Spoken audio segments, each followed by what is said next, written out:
All righty, Layne Chartrand again.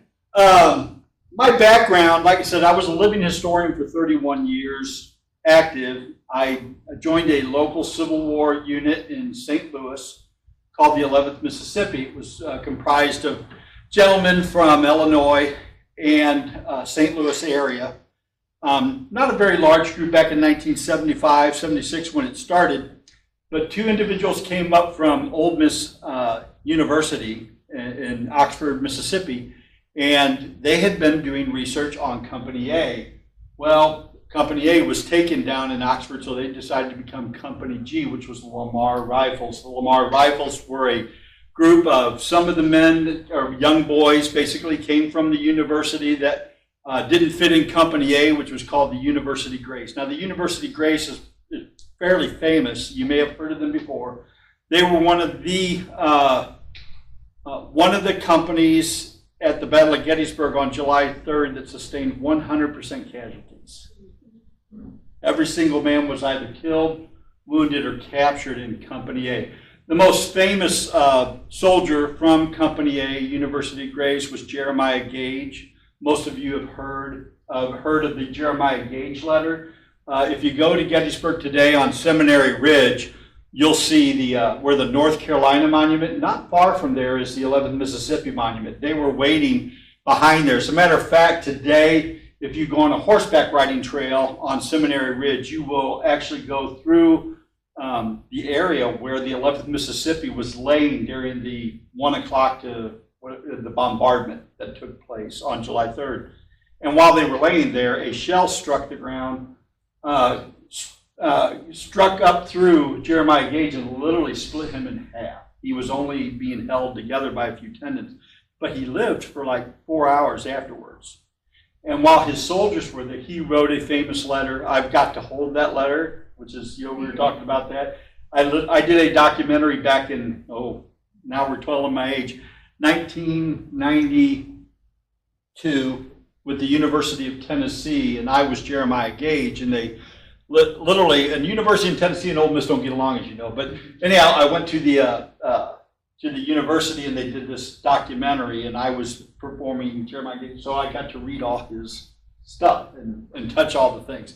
But anyhow, long story short, that unit is still in existence today, the 11th Mississippi, the Lamar Rifles. They're still in the area. I was blessed to be their captain for 7 years. I was a recruiter. I went on to become a lieutenant colonel of a battalion and was able to reenact the Battle of Gettysburg as the 11th Mississippi on July 3rd in the largest Civil War reenactment that's ever been held on the continent. There were over 30,000 soldiers. There were over 300,000 spectators, and we were literally carrying the flag of the 11th Mississippi as we hit the wall. And it was amazing. I just have to tell you that. So my passion goes back to 1977 when I joined the 11th Mississippi. I had been studying the Civil War since when I called it the Silver War. I was trying to figure out why they were fighting over silver. But I started, when I joined the 11th Mississippi, I started studying the common soldier of the Civil War, and that's what this is about. My master's and my background is military history and emphasis in Civil War. I also have a certificate in the American Revolutionary War. So those have been my areas of study and concentration over the years. Now, currently, it's Santa Claus, but we'll talk about that later. But to begin with, I wanted to just go through some slides. I'm going to mostly it's going to be lecture. I've got a ton of slides, and I'm not going to do that to you because I know sometimes that can be painful. But I want to mention that in 1850, the common man had zero thought that this country would go into civil war.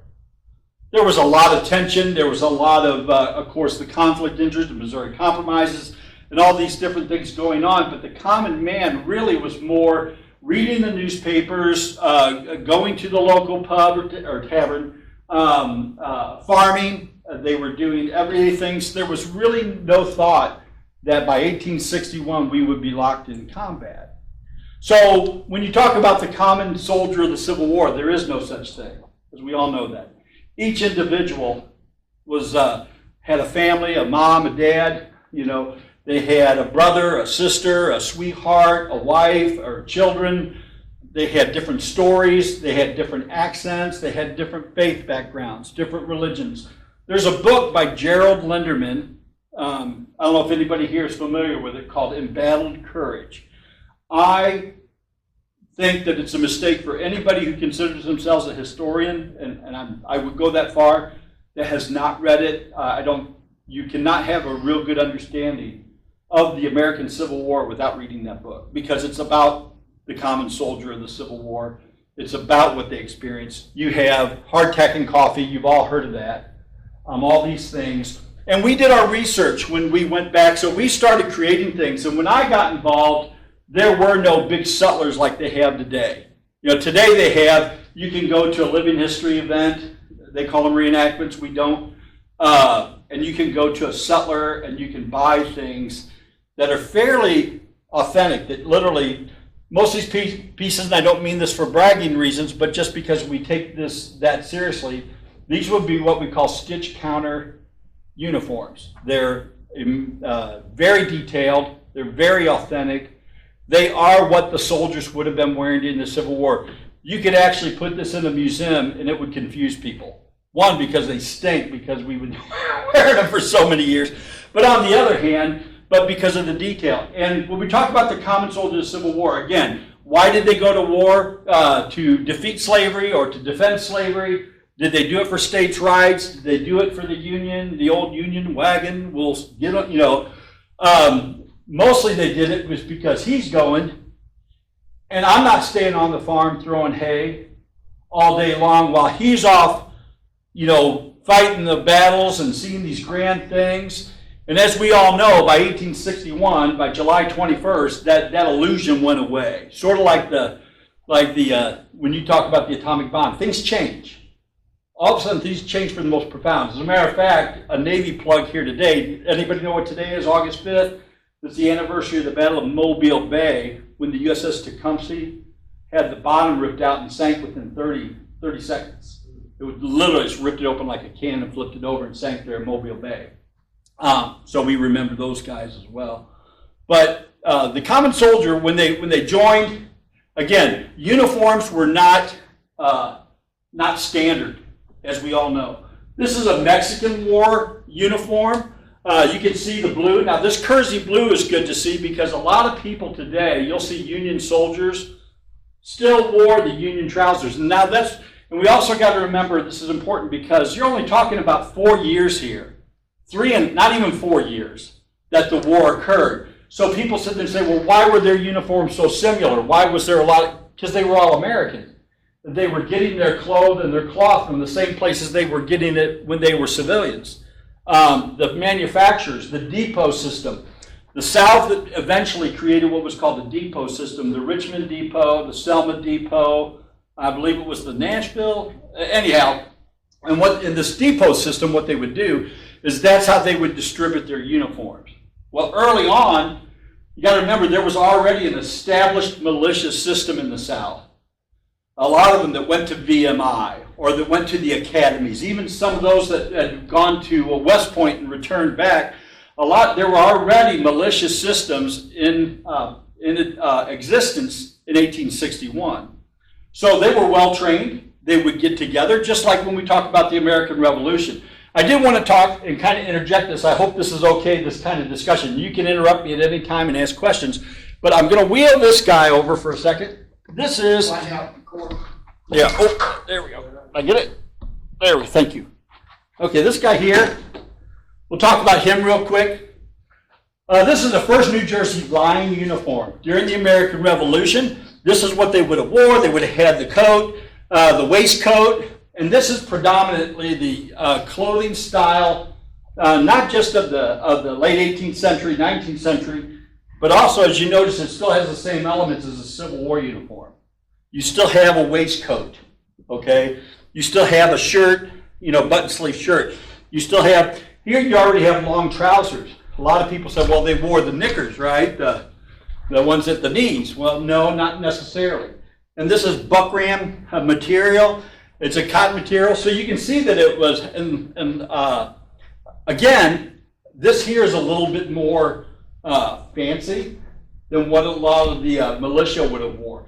militia would have wore whatever they brought from home or whatever they had on. When you see reenactments or living history events of Lexington and Concord, what do they have on? They have civilian clothes. They have their farm clothes. They have their farm weapons, right? So, again, white buff leather cross. It was separate during then. There was no belt, per se, like what we see in the Civil War. Their cartridge box was bigger, held on the side of their uniform. And then their knapsack, of course, was literally really light canvas. And this is where they would carry their extra clothing, their extra food, and we'll talk about that in a little bit as we go on. The tricorn hat. You'll notice in Civil War that this remained. You'll still see evidence of the tricorn hat in existence during the Civil War. A lot of Mississippi soldiers wore tricorns. It's just a style. But in all reality, all it is a slouch hat. It just pinned up a different way, right? So anyhow, this is so it stays a little bit higher on my collar, so this is my authentic bag. But notice they also wore stocks, because again, this was a very proper time and it was military. They modeled there after the British uniform. Well, when the Civil War came along, what was it they were modeling mostly? Were French uniforms. So you have the kepi, the forage cap, that we're all so familiar with. Let's see if I can get you to a picture of that. So anyhow, we'll get to that in a second. But let me talk about the weaponry real quick. The Civil War, what's interesting about the American Civil War is they were using military tactics in the beginning of the Civil War that were comparable to what they were using during the American Revolution. So like Scott's manual, when they marched, they were using 3 ranks. But the weapons were only accurate at about 125 to 150 yards. The smoothbore muskets, the 69 caliber muskets that they used. Well, by the Civil War, the Springfield, and you can tell, usually you can tell by where the band is, whether it's an Enfield or a Springfield weapon. These were now accurate 800 yards. They could kill a man at 900 yards, these weapons that they were using. But they were using tactics that were very similar to what they used in the American Revolution. And the problem with the tactics during the American Revolution is everything had to stop. You had, when you did your maneuvers, there was a pause and a stop after every command. Well, now you have the innovative men who were watching the French, who were watching the Crimean War that was recent. West Point is now taking on things like Hardee's manual, and Gillam's manual. Gillam's was used in the South because of the maneuvers, and that was mostly a militia textbook. And we'll talk about that. But these weapons, again, how many people are familiar with the way they loaded those? Are you familiar? Okay. Load by the 9 count. What they did, and I don't have a weapon here, obviously, with me, but they would go in line, load by the 9 count, load. Handle, cartridge. They would reach back out of that cartridge box, pull out a cartridge. The most important thing to be a Civil War soldier, you had to have an upper tooth and a lower tooth. So they would tear cartridge. They tear the cartridge and bring it to the front of the muzzle. Charge cartridge. Charge it. And notice that they would put their hand on the ramrod and they would go ram cartridge. They would pull it out or draw rammers. Ram cartridge. And they would ram it down, return rammer. And then they would use their little finger to return the ramrod. The reason why is because a lot of times the soldiers early on who weren't trained would put their hand over the muzzle, and if there was a hot ember in there, anything in that muzzle comes out. And so it takes off the hand. A lot of wounded hands. So return rammer, prime, and they would pick the musket up and they would cock the hammer halfway, pull out of their cap box a small percussion cap, looked like a little Abraham Lincoln cap, copper cap with a film in it, and they go ready, aim, fire, boom. That's load by the 9 count, how the soldiers were trained. Then they would load in 4 time. This was the advancement of that. Load in 4 time, load. 1,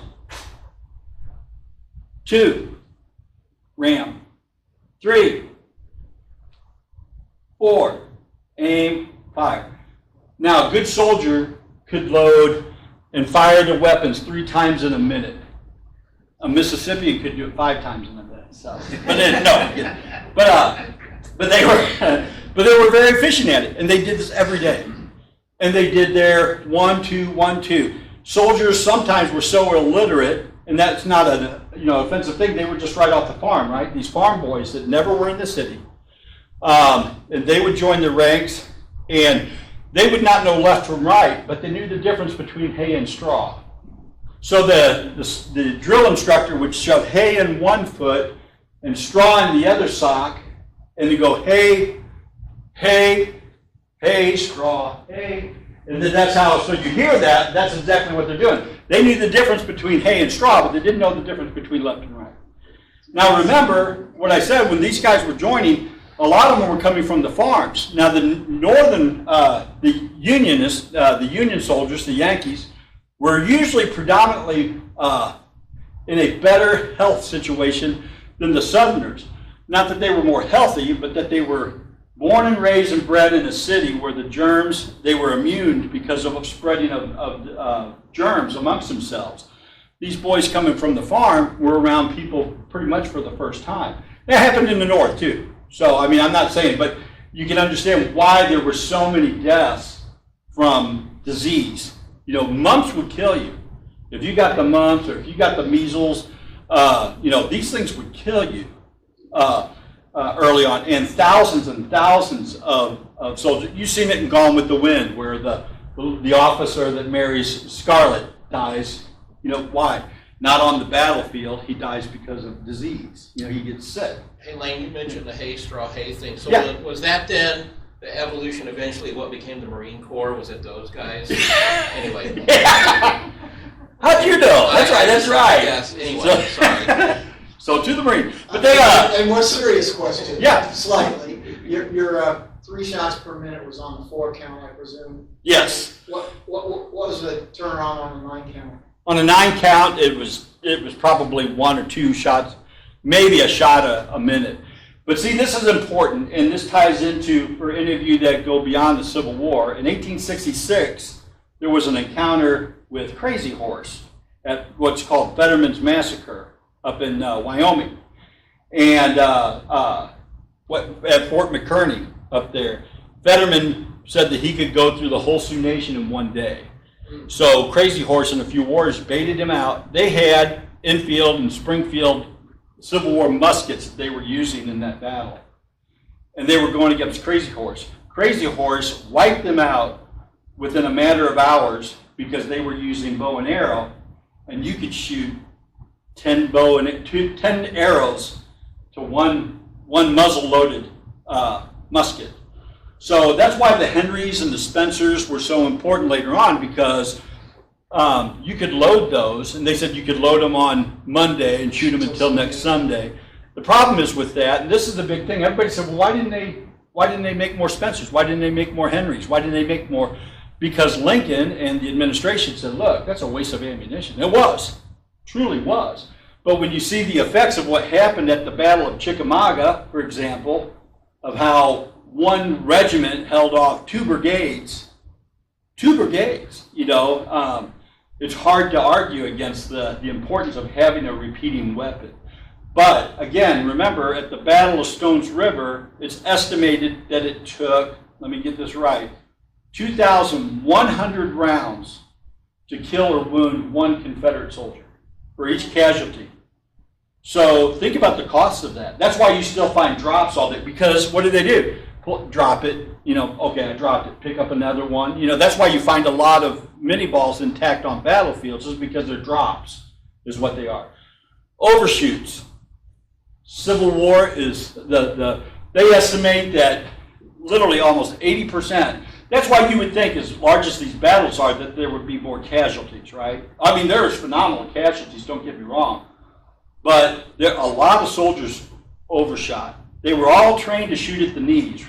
That's where your aim is. You always shoot it. You don't shoot center body. Everybody always says that. The good soldiers can, because they know what they're doing, but they're trained to shoot low. They were trained to shoot low during the American Revolution, because those shots would tend to, they tend to pull up. If you've ever shot an AR-15, you'll begin to pull up. It's the same thing. It's just human nature to start pulling up as you're shooting. So anyhow, but this weapon, like I said, it was also the reason for the 3-bander. You'll see some that are like 2-banded. those were more special units, literally like flanking companies that were given those, like the Harper Ferry rifle. But a three-banded musket was because they were in two ranks. You have one guy in front and one guy behind him. And when they would fire, they would step back like this into the ready position. This guy behind me is also going into the ready position. You go aim like this, and when I aim, if I'm in the back rank, I'm literally stepping up with my right foot to get over his shoulder, because that musket blast, if that's a short rifle, what happens to the guy in front? Especially if this guy isn't stepping up. So that was the reason for the three-banded musket. Also, too, for bayonet, when they would do the bayonet drill, they would go on guard with bayonet salute, and that was all just for presentation stuff. Guard, thrust, guard, lunge out. So they're literally grabbing the stock of that rifle like this to thrust that bayonet. Now the bayonet, you'll notice, is triangular. I couldn't bring one in, so I did bring a sword in, but it's triangular. And when those soldiers were wounded with a triangular bayonet, it was very hard to heal. It was a horrible little wound, but that is one of the least ways of being wounded during the Civil War. Most people were wounded by musket shot or fragmentation. Trees killed as many people because of the splintering from the artillery. And, think about it. You ever seen a big limb come out of a tree, and you ever get whacked by one? I have. It's not fun. But these splinters, just like with the Navy, when those shells would come through, it wasn't the shells killing the sailors. It was the fragments of wood in the splinters that would go flying through in the shrapnel. So that's why projectiles of the artillery became such a prominent use rather than solid shot's pretty wasteful. It's for siege weaponry, right? You want something solid to punch a hole through something. But fragmentation rounds, these projectiles that would be shot into the air and they would burst, they would burst and shoot their fragments down. There are millions of stories at every single battlefield, Gettysburg especially. If you would read the Batchelder papers and such, just horrible accounts of these fragments of shells that would come down.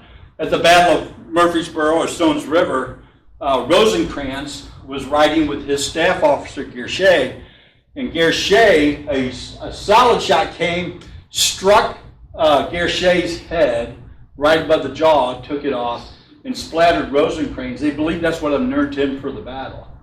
But these guys would watch this, these shells coming through and seeing their buddies ripped off. They said at the Battle of Gettysburg, you could literally follow the rounds of the shots down the lines of the regiment by the heads and arms and stuff popping off. And I'm not trying to be gross, I'm just telling you, that's what they observed. Like the 8th Ohio was talking about. They came out and caught Davis's brigade on the flank as they were charging across Pickett's charge towards Bryan's barn. And they said they could watch their shot go right down the line with all this. So, they were seeing their buddies disappear in a few seconds. And that goes back to the common soldier. These guys, were coming from homes. That's a shorter musket, you can see a little bit there, just different types. And these are some of the early pre-war uniforms, okay? And you can see they're fancy, but again, they're impractical. But they're also based off of European uniforms, right? The type of shakos. Notice that they got the palms in their hand, very French, right? And then you come to the Civil War. Now remember, there is what is the standard, the requirement, the regulation uniform, and then there's reality. The Civil War, Union and Confederate both went away from the standard regulation uniform fairly quickly. Now, the Union were able to hold on to it. The South, absolutely not, because of shortages, because of the blockade, because of lack of logistical ability, and the lack of horse and wagon, and all these things. Everything, as you all know, and Doug, and everybody's so good about pointing out, especially in this round table, logistics. We talk about, well, why didn't they just, march on the... It's all logistics, and it's the major part of the game. So a lot of times, the standing army was very small, obviously, coming into the Civil War. these are just some things that I wanted to show you real quick. Lord's Encyclopedia. I don't know what happened to mine. I think mine got ruined in a basement flood. But and Echoes of Glory. So these are really good for you to look at. They're available everywhere. Time Life did the Echoes of Glory series. But if you want to see the common soldier of the Civil War, the equipment that they had, this is what you want to look at. They're very good in their atlas. But you can see here, this is Harper's Weekly, August 31st, 1861, so not long after the Battle of Wilson's Creek. Now, when we talk about the colors, you can see here this really dark blue coat. And you say, well, that's a Union coat, right? This is actually a Washington Blues out of St. Louis, Missouri. This is what they would have wore. And they ended up joining the Confederacy. But this is the wool that they would have used. This is the blue coat. This is the frock that they would have used. This is the Union officer's emblem of, captain that you would have had. The hat, very typical of what they would have had for the Union Army. It's called a Hardy hat. It's just got the side flipped up. It's got the eagle on the side. It's got the officer's cord. So very similar to what we saw in that photograph, right? Well, this was the standard uniform. It has Missouri buttons on the front. Now, I do have an interesting story to tell you. I hope you don't mind if I indulge you on this, but this shows you what research will do. I was down in Louisiana, in New Orleans, and I went to the Museum of the Confederacy down there. And I was looking, and I was really excited because Verena Davis, who was the widow of Jefferson Davis, had left the entire collection of Jefferson Davis, Joseph R. Davis. Joseph Davis was a brigade commander in the Confederacy, all to that museum back in the 1800s before she passed away. Well, I was looking, I was very excited because I was going to get to see Joe Davis's wartime coat. They said they had his wartime coat there. That's significant, right? It's what he wore in battle. And I'm looking at it, and I have my wife there, and I said, Linda, come here, look at this. And I'm looking at the coat, and I go, it's not his wartime coat. She goes, what? I said, it's not his wartime coat. So I grabbed the curator of the museum, and I said, I got a question for you. Why did they call that his wartime coat? And they said, because it's his wartime coat. Verena Davis gave it to her. Like, it's not his wartime. He goes, why? I go, look at the buttons. He goes, they had pelican buttons on it. Those are buttons from Louisiana. He was a Mississippian. There's no way he would have wore a coat with Louisiana buttons. So, long story short, and I promise to wrap it up on that, what happened was I called Terry Winchell at Vicksburg. He's the park historian. And I go, Terry, have you looked at the Joe R. Davis coat? He goes, yeah, a lot. And I go, what did you notice? It's his coat. I go, no, it's not. I said, it's his coat. I said, but it's not a wartime coat. He goes, why? I said, it's pelican buttons. He goes, so, anyhow, but he went down there and they looked at it. Turns out what happened was the same tailors, and this is my point, the same tailors that made the coats during the Civil War also made them for the Sons of Confederate Veterans and the Confederate Veterans organizations after the war. And the Washington Artillery, which you've all heard about, Matthew, Mark, Luke, and John, the 4 cannon at the Battle of Manhattan Bull Run, that famous artillery, they were very rich, very wealthy. So after the war, they established the Confederate Veterans Organizations. They had these coats made. They had another coat made that Joseph R. Davis, just like the one he wore during the war, obviously, but they only had pelican buttons. So they sewed those on there. And that's the story of that. But see, that's the kind of detail you can find.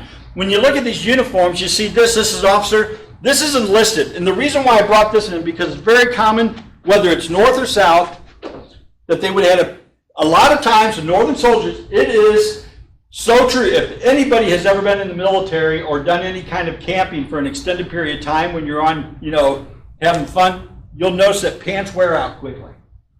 This cloth was sometimes inferior. They had shoddy contractors. In the Union, the Skykill, there were a lot of contracts that were made during the Civil War. Shoes. You can see these brogans here. We can pass them around if you like. Look at the way these wear on the bottom. The reason why is because walk on your hands for about a mile. What happens? They wear out. Well, that's skin. That's leather, right? Leather wears out. They get wet. They get muddy. They get frozen. They get heat. They get put by a fire because some dumb soldier decides you put on that skirt and make another coat for a soldier. If you've ever seen, it's a great movie, the new All Quiet on the Western Front. Right at the beginning of that movie, there's a scene where they're taking coats off the boys that have fallen in battle, and they're putting them on a truck, and they take them to a facility where they're washed and stitched, and the name tags are changed. No different. No different. I mean, these soldiers literally, we always thought that it was barbaric that they would go out and hunt the bodies. That soldier didn't need it anymore. Okay? He did not need that anymore. I did. And I'm alive. And I know that sounds cold, but I'm alive. I'm going to fight a battle. I need shoes. You could go Ephesians 6. Well, are you protected? Do you have, is your musket working? Is that a better, is that infield musket laying on the ground better than the Springfield? I know it'll fire the same round because the infield fired a 5.77 and the Springfield fired a 58 caliber round. But they would fit. Okay, they were interchangeable, and that was important. Early on during the Civil War, a lot of the weaponry didn't. Some were carrying 69 caliber muskets. Some were carrying 54 Harper's Ferries. Some were carrying 58. Can you imagine, as an officer of a regiment, if you have 3 different companies that had different types of ammunition, and you're trying to supply them, and you're out in the middle of a battle, this company's deployed over there, this company's deployed this way. Usually they tried to stay in their regimental units of 10 companies per regiment. That was the regulation. That was very impractical. To have 1,000 men, to have a 100-man company in a 10-company regiment of 1,000 men, that ended about, let's say, April 13th, 1861. It just did. It was never practical. But, why? And let's talk about, because again, they get sick. A soldier gets wounded. A soldier goes AWOL. He leaves without, and that happened. There were soldiers who deserted. True stories about Stonewall Jackson having soldiers executed because he had to show the other soldiers you can't do that. You can't sustain an army if you're tolerant of that kind of thing, right? So the average regiment size, say 1862 by Antietam, the Battle of Sharpsburg, you're probably looking at a regiment of probably about 600 to 500, and that's fairly adequate, right? I would say that's a substantial regiment. Brigades of about 2,000 men, give or take. But these sizes were never practiced. As a matter of fact, by the time we get to 1864 and 1865, there are so many casualties. The war and the nature of the war had changed so much. I mean, you were conscripting soldiers now, right?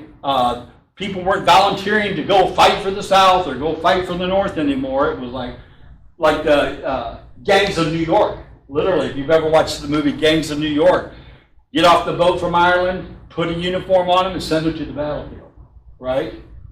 So. So do the uniforms here show like their specialty or whatever? It does. They were unique, and that's why I said this. Pretty much early war, you had Zouave, which was French or Turkish type uniforms. You had the Tiger Zouaves of Louisiana on the Confederate side, robe-a-dope wheat, Wheat's Tigers, who had pillow ticking. They used pillow ticking for their pants, cotton pants and trousers. And they used the fez, and they were very prominent, or very proud of that. You see that, especially like at Fredericksburg, some of the paintings, and I have some paintings of that. Let me zip through this because I have some really good art that I think you would like on this. This here is very good because you see the 11th Mississippi, and then you see like the 6th Wisconsin. Okay, 2 units that were locked in battle on July 1st, 1861. This is actually the 2nd Mississippi was the one that could be the 2nd as well. But they were locked in battle over the railroad cut. The 11th wasn't at the railroad cut, but the 2nd, 42nd, and 55th North Carolina were there. And they were struggling. Have you ever seen the fight over the colors? I think I have a picture of that. Sorry about this. I kind of all over. I got millions and billions of pictures that, this is Claiborne, Lake War. But I will answer your question, just like, because I wanted to talk about, this is the problem with having too many slides. The 1st Minnesota, a lot of you are familiar with the 1st Minnesota, the unit that was sacrificed on the 2nd day of July, 1863, when they were sent to plug the hole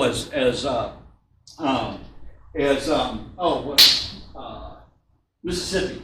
What's his name? Just blocked my mind for a second. I'll get it in.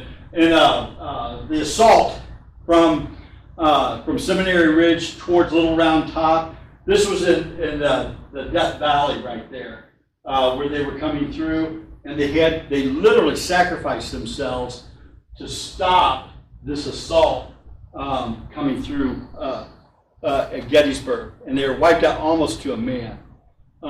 Again, people see. Let me just talk about this. I'll call them reenactments, not living histories, because you'll see red trim, you'll see yellow trim, you'll see blue trim. Blue trim, sky blue trim was for infantry, yellow was for cavalry, red was for artillery. Did it exist? Absolutely. Was it regulation? Absolutely. Did you see a lot of it on a battlefield? Absolutely not. It just didn't wear out. You saw more hats like this, north and south. Why? Because have you ever wore a kepi? If you've ever worn one of the Civil War hats and you're marching for any extended period of time and it's a bright sunny day, your face will burn. Your nose will fall off and there'll be noses all over the ground. It's uncomfortable. But you say, Mom, Dad, send me a soft hat. Send me something that I could block the sun. Give me something that I can keep the sun off my face, it's comfortable. And that's why if you look at, I would say literally, and somebody can challenge me on this, especially with the Confederates, almost 95% of the photographs taken, they're wearing soft hats. Okay? You'll still see some regulation, and they were still issuing forage caps. Now the difference between a kepi and a forage cap, if you'll notice on a kepi, it's just what you have. It's just the basic material, and it doesn't scrunch up, right? Well, and if you notice, see some of the federal hats, there's a lot more material there. You're thinking, well, why is that? Why did they have a hat like with more material and not like the kepi? Because the Federal Army was fairly smart with this. Because they would go foraging. What they would do is they would take the head off, and it would make a bucket, almost like a shako or like and you could put your blackberries, your eggs, your butter or whatever. You would put that into your hat, and you would carry that. And that's why they called them forage caps, because they would forage with those. Now, they also carried what was called for eating, if you want to go there. Like I said, the slides were a waste. I probably shouldn't have done that. But again, a soldier had to have drink, right? Canteen. This is called a smooth side canteen. And I'll kill two birds with one stone when I do this. This material on here is called shoddy material. Have you ever heard anybody say, well, that's really shoddy, the way they made this? This is really, it's shoddily made. What shoddy was, is especially later on during the war, 63, 64, they were recycling materials, cotton, wool, anything they could get their hand on, buckram, muslin. And they were taking this, and it didn't matter what color it was. So when you look at this, and I can pass this around, this is literally, this was one of my pride and joys. This is a reproduction shoddy blanket, late war, with the U.S. stitching on it. You can see it doesn't have a print on it. It's stitched in there. And if you look very closely, and I'll pass this around, you just throw it down if you want, you just slide it on down. You'll notice there's different color in it. And the reason for that is it was shoddy material. It was just combined. Now you'll also notice, like I said with the pants, jean material. Levi eventually would take this up. Jean material became very prominent. Why? Because wool became very short. It became hard to get wool. As a matter of fact, a lot of the southern units were getting their wool from England. It was called English wool. Well, what happened there? The blockade. All of a sudden, the blockade made it very hard to get that wool anymore. Well, what are you going to do? Well, we got a lot of cotton, so we're going to use cotton material, and that cotton was mixed with wool, just like the shoddy pretty much, and they would make what was called jean material.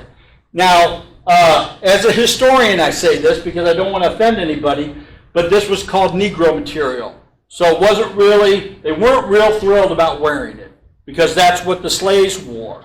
So they kind of thought, it's a little bit not what I want to wear. But necessity, right? Necessity is what it is. Now you'll also notice, this being a Confederate, you'll know his shirt. You'll notice the shirt is a printed shirt or a homespun shirt. The reason why I point this out is that predominantly you'll see, and especially in photography, Civil War photography, you'll notice that the Southern soldiers predominantly wore homespun. The reason why is it could be made it can be woven at home, right?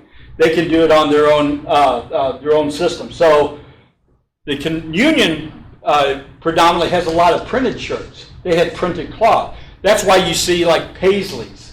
You'll see soldiers with like paisley shirts. Sometimes you'll see them really wild prints. Well, that was all imported. Most of that was done either that or in New England mills and things like that. So cotton was king. There's no doubt about it.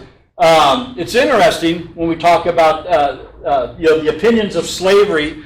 A lot of times, Confederate soldiers and Union soldiers had no desire to fight a war to free somebody. It sounds very racist, and it probably is in light of today's, understanding, okay, of human dignity, right? But the problem was this, is it wasn't a regional thing. It wasn't a southern thing or a northern thing. There were places in the north that said that if you make this a war about emancipation, we're out. Okay, the Democrats especially. You like McClellan. McClellan was not, pro emancipation. He was a Democrat, right? And he wanted to bring the country back together. So a lot of times you'll see that it wasn't a north-south thing. It was people said, yeah, we want to free the slaves, but don't move them into my neighborhood. This is in the north, right? So you look at that attitude with these soldiers going in. So what were they fighting for? Again, what's it go back to what I said earlier? He's going, and I'm not staying home. I want to impress the girls. And then they found out they go to war, and within the first few battles, that became household names, Wilson's Creek, the illusion wore off pretty quickly. I'm hungry. We don't get any food. All of my buddies are dying from the measles and the mumps. I have to drill every day. We march, 15 miles. There were units that marched 25 miles in a day. Think about that. You think about that, but think about the shoes that we just looked at. You're wearing those kind of shoes. You're wearing a pack. You've got 60 rounds of ammunition if you're fortunate. And a lot of times they didn't have the ammunition. They just didn't get it.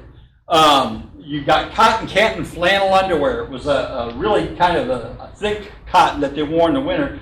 And then, of course, they would go to straight cotton in the summer. And these were drawstrings. They weren't very supportive, guys. They were very much an open thing. But they had drawstrings on the ankles. And a lot of times, what would they do? They would cut them off at the knees, and they would use that other cloth for cleaning their musket. Because if you had a foul musket, it was not going to fire. Your musket being clean it's the same as the military today, right? So they would use like the bottom half of their drawers for that, or bandages. A lot of people forget, you have to bandage a wound. You can't just have it open, right? So the women back home would use a lot of that cotton, and they would make rolls, and these rolls were carried. Most soldiers had 1 or 2 rolls of bandage, and it was literally like a roll of gauze, like what we see today, a little thicker than that. But they would carry it in what they called their haversack. Now, haversack is like an oat bag. German for oat bag is haversack. That's what it is. But I have one. I don't have the enlisted one with me, but I do have an example of a officer's Richmond Depot officer's uniform or haversack, and this is what it looked like. This is got like a tar covering on it. Literally, it's like Goodyear made a lot of money in the Civil War, and that's where they got their start. Goodyear would make for Berdan sharpshooters. You couldn't wear shiny brass buttons as a sharpshooter, right? So they made rubber buttons. They're solid buttons. They look just like the Eagle buttons, but they're casted. This here is in this haversack. You notice that I have the little cup there. Well, that's about as much as you can carry. Remember, everything you have to carry. It was very rare that they did have wagons. They had wagons that they could throw their knapsacks in a lot of times, and even sometimes even throw their muskets in there when they were marching. But that was very rare. And you had to be very careful because as much combat as there was during the American Civil War, you had to be ready. So just like at the Battle of Gettysburg on the 2nd, there were Alabama troops that marched 25 miles in the countermarch under Longstreet. And then after they did that, they fought 3 times up the hill. Well, their detachment took all their canteens right before they went into battle, and they were captured. So all their canteens were lost. And now they're fighting 25 miles in the heat of summer, 3 charges up Little Round Top. And if you've ever been there and tried to walk up it, it's a chore. These guys went through some amazing things. And the water was rancid. Like I said, these were tin canteens. That's a smooth side. They also have what's called a bullseye, which has rings on it. You'll know the difference when you see them.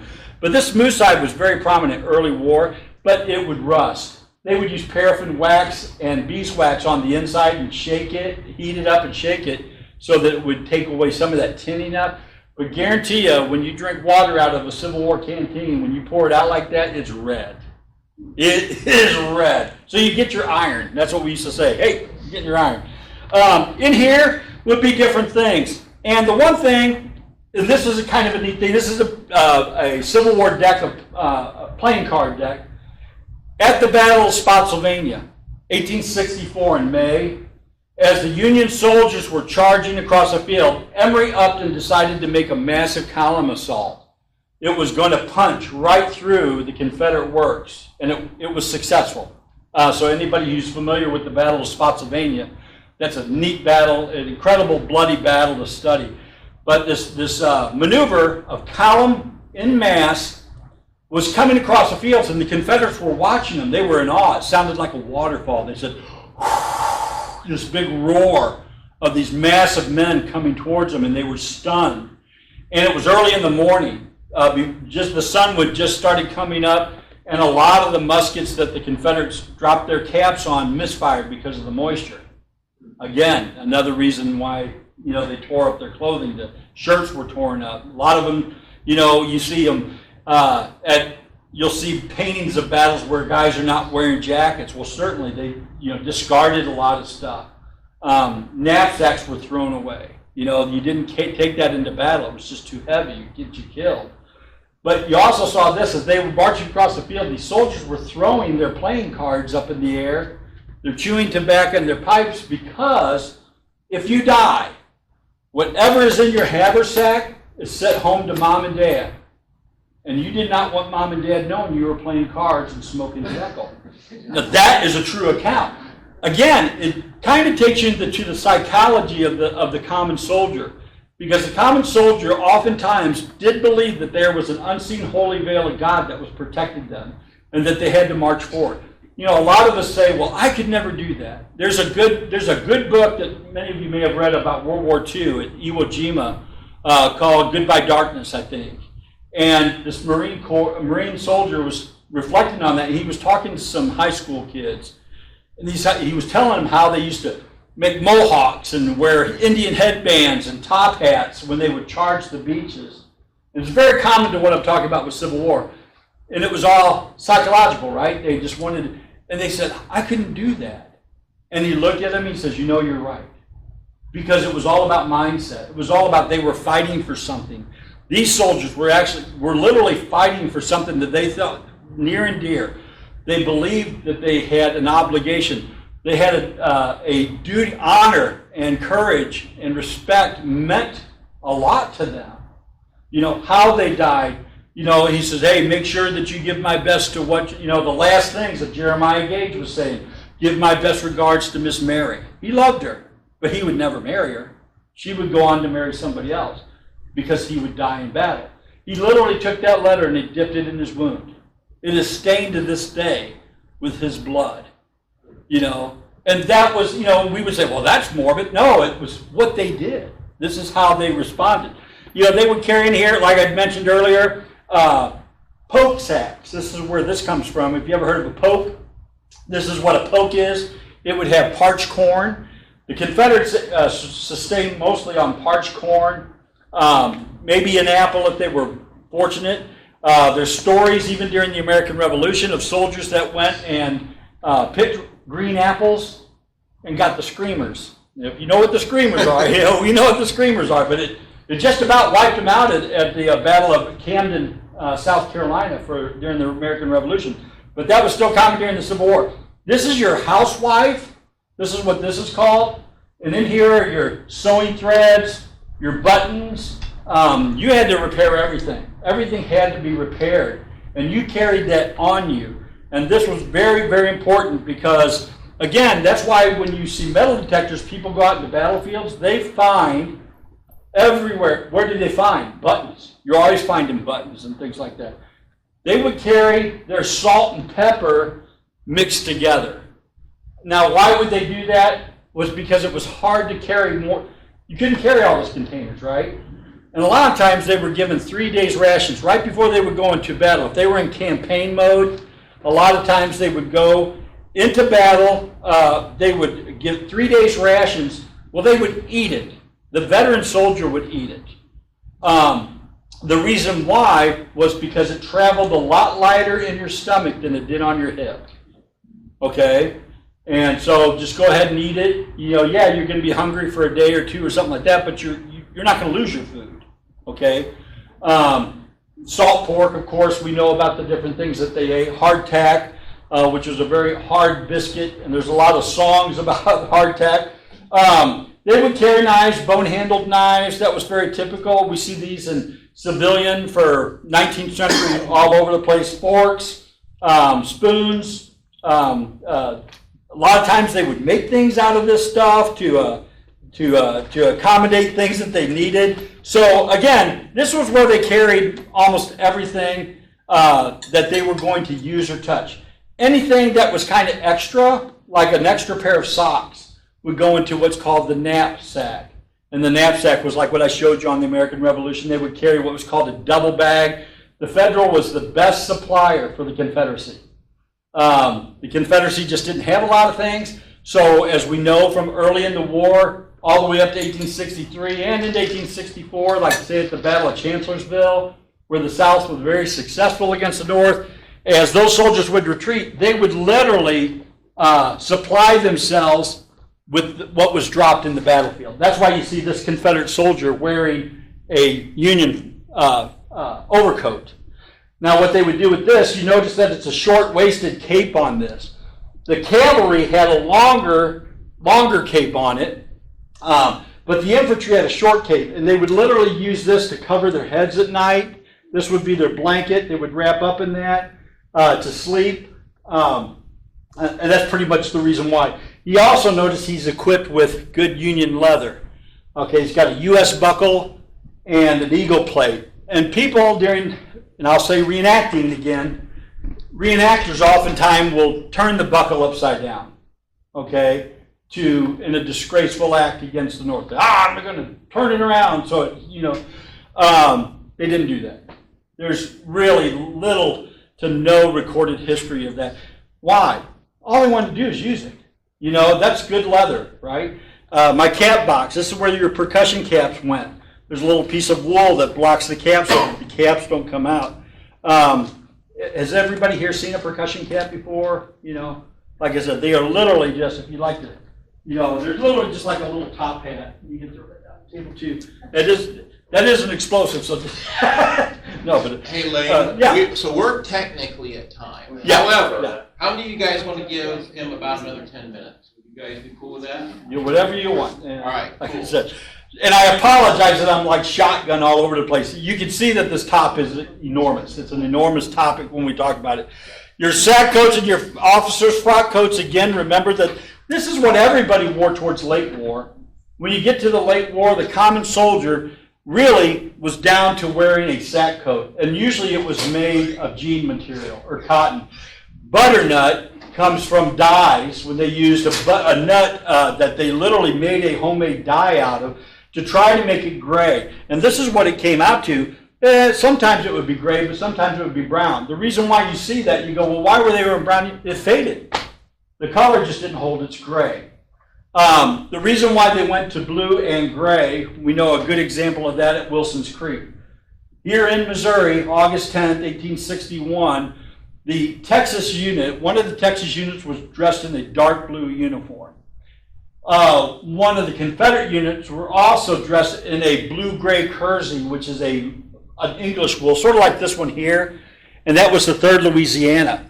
Well, Sigel, when he made his flanking attack, he marched on it while these Texans were coming down. He thought that they were Lyon's troops coming down off of Bloody Hill. Hey, we won the battle, right? He crushed them. He's coming down. Not so much. And when they encountered them, they fired into Sigel's face, and immediately, as we all know, he didn't stay around. He went back to Rolla, okay? Lyon didn't know it. Lyon continued firing on. At 10:30 in the morning, he shot the 3rd rip up on the left side, kills him. He falls into Private Lehman's arm and says, "Lehman, I am killed." And after the Battle of Wilson's Creek, though, they decided to standardize the the uniforms. There were some incidents also at First Manassas that caused the confusion, and that's why you saw those militia uniforms go away so quickly. All of a sudden, they started wearing standard, blue uniforms, blue sack coats, frock coats, the Skykill. Literally, the Union sack coat, and I should have brought it, and I apologize I didn't. It was literally just a flayed short jacket, 4-button, just like they were wearing every day. Okay, that's what the common man was wearing. It just happened to be in dark blue. And very good utility jacket, was great for service, and thousands upon thousands of photographs that you'll see in the photographic history of the Civil War, in Trevelyan Miller's books, you'll notice that sack coat is very prominent. Now, you've got all different kinds. Why? Because you have all different kinds of contractors. And we got as many contractors. Think about how many businesses are just within the 30-mile radius of us right now, and think about every one of them making a different kind of jacket. Well, that's what you had in the Civil War, right? So that's why I'm saying it's very hard when you're talking uniforms to pinpoint a common uniform, but there were commonalities as far as sack coats, jean cloths. Union soldiers did not all wear like sky blue trousers. A lot of times you'll go to a living history event and you'll see these whole units and everyone's a cookie cutter. That didn't last. Why? Because this guy hey man, I ripped the seat out of my pants when I jumped on that horse, or I went over that fence. I hooked it, ripped it out. Ooh, Mom and Dad, what do you got? Here's your old trousers from when you went to school, okay? Put them on. They're black. Well, who cares? I mean, literally, it was like that. You didn't have an officer say, "You're not in regulation uniform," blah, blah, blah. That officer's more worried about, are you fit? Are your feet working? Can you walk? Can you stay out of the wagon? Can you can you make it to the battlefield? That's why the hats, that's why you see that. It wasn't a lack of discipline. It was a move of necessity. They were surviving. You're talking about 3 horrific years of warfare where the attrition rate, not only just in mortality, but physical amputations. There were so many amputations because why? There was no ability for a doctor to do a recirc, to cut the skin back. There was no way of saving a leg or saving an arm within time to save the person's life and then save the other soldier's life. I mean, can you imagine? Thousands of soldiers coming in within moments, and you're overwhelmed. And these soldiers were so patient. I read stories all the time. One guy was sitting there and said, "Well, my eye was laying out on my cheek, my tongue was hanging out because I'd lost part of my jaw. So I just sat under the tree until it was my time, and somebody came and got me, and then a week later sometimes they get medical attention. A week later. That was not because they didn't care, they didn't have the ability to do it. The suffering during the Civil War is unparalleled. I mean, just the hardships that these men went through, but they were dedicated. That's the one thing that you see that within, and I'll wrap this up. You see that with the veterans groups later on. And I apologize that I really didn't get to scratch the surface, but I hope you found some value in this. I just want to end with a story that's very sad about the common soldier. On December 31st, 1862, the Union Army and the Confederate Army, in one unique circumstance, were facing each other. They knew that the next day they were going to go into battle. It was at the Battle of Stones River, what would be Stones River. The Union saw the Confederate camps, the Confederates saw the Union camps, and they were all building fires, and some of them were writing letters. That's what they did. They were prolific writers, as we know. They would take their bayonet and stick it in the ground. That's the one thing it was used for, more than it was ever used in battle, was for a candle holder. They would stick their bayonet in the ground, put their candle stub on there, and write their letters. This is what they did with a small pencil. And as they were writing their letters, some of the soldiers, for the very last time, they would never see the sunset on the next evening. The bands came down. One of the bands from the northern side came down and started playing Battle Hymn of the Republic. Mine eyes to see the glory of the coming of the Lord. And the Confederate side said, well, we're not going to be outdone by that. We're going to set our band up there. Well, I wish I was in the land of cotton, old times there and now. And all of a sudden he said, hurrah for the wagon, the old Union. So these battle of the bands occurred. And literally it was back and forth, and everybody was yelling and screaming because, see, it was the end of the year, right? They had just celebrated Christmas, and now they're going into battle. And now they're going to see many of their brothers and sisters, their friends, their best friends that they went to school with, their best friends that their brothers that they went on the farm, and they're together and they're looking at them, and some are never going to see them again. And they look, and all of a sudden, one of the bands on one of the sides started playing Home Sweet Home. Yeah. Be it ever so humble. And then the band on the other side started playing Be it ever so humble, until all the bands on both north and south started playing Home Sweet Home. And they said there wasn't one dry eye in either camp.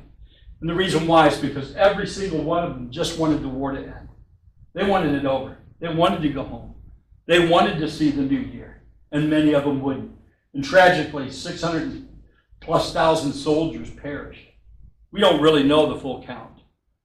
We never will. But like any war, we'll never know the full count of the tragedy that's imposed on all the soldiers, psychologically, emotionally, mentally, and even spiritually, of what they suffered. So I hope there was some value in what I said tonight. I apologize that it was shotgunned. So, but anyhow. I just have a comment and a question. Yeah. So the shoddy canteen, I think you could dunk that in water. Yeah. And because of evaporative cooling, it would keep that water cold. Absolutely. And that's what's good about wool. This was what's good about wool. Wool breathes. People sit there and say, well, why did these soldiers wear these coats during the summer at the Battle of Gettysburg? Why did they wear these coats in the summer? It breathes. When you get out there, it's hot. I would be lying if I said I didn't sweat my hind end off every time I wore that coat, But they would usually wear it with their button up here, their top button, and this would all be open in the summer. That was appropriate. But you never saw a soldier without that top button. If they didn't just walk willy-nilly around, because they were disciplined. They were proud. They were uniformed soldiers. And they would wear that. But a lot of times you'll see canteens that are split in half on the battlefield. If you look at the photographs real quick, it's neat to study photographs. It really is. You'll see a canteen. It's like a half a canteen. They made them into plates. When a canteen would spring a lake or something like that, or they would use them as entrenching tools. How many shovels do you see laying around? Well, they're on the wagon. The wagon's 2 miles away. What do you got? They're firing at me. I'm using this canteen, this bayonet, or whatever. And a lot of times you'll find bayonets. They have found bayonets on the battlefield with a hook on the end. They would put it in fire, and those that are unfortunate enough to be on body recovery detail, what they would do is tie the feet together. That's why at Gettysburg and Antietam, in those photographs of the dead, you'll see their feet real tight together. The reason why, because after 2 days, those bodies start stinking really bad, especially the northern ones, because they had a better diet. That's a true story. That's why you'll see Union soldiers swollen and puffy and blue and black, is because of their diet. The Confederates were eating parched corn. They were starving.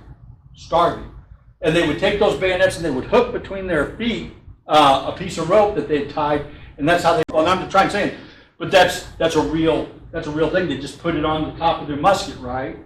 And then would haul them off. So, again, so that's some of the things as far as like the accoutrement that they would wear. So, And then the question, how often would you see him take the blanket and just roll everything up in that, and a sausage roll, like Yeah. that? Pretty common too. Yes, very common. It was called a blanket roll. And a lot of times what they did, they had two types of blankets really predominantly. And the South had them as well. Goodyear, again, made a rubberized, what's called a vulcanized blanket. It was a piece of canvas, and it was rubber, literally painted on the one side, just like my haversack, to waterproof it. And they would take that, and they would take their blanket, they would take a strap, like a knapsack strap. They'd get rid of the knapsack, because again, a lot of times they would carry the knapsack as well, but they always had that blanket. Early war, you see them with the blanket rolls on top. Oh, it's heavy. You wear that, and it pulls on your back like this, and it starts hanging back. And then you're trying to carry your musket, and the blanket rolls hidden it, so your musket's straight up like this. It's impractical. But if you take a blanket roll, you put all your food. You put what corn you have, what tobacco you're carrying.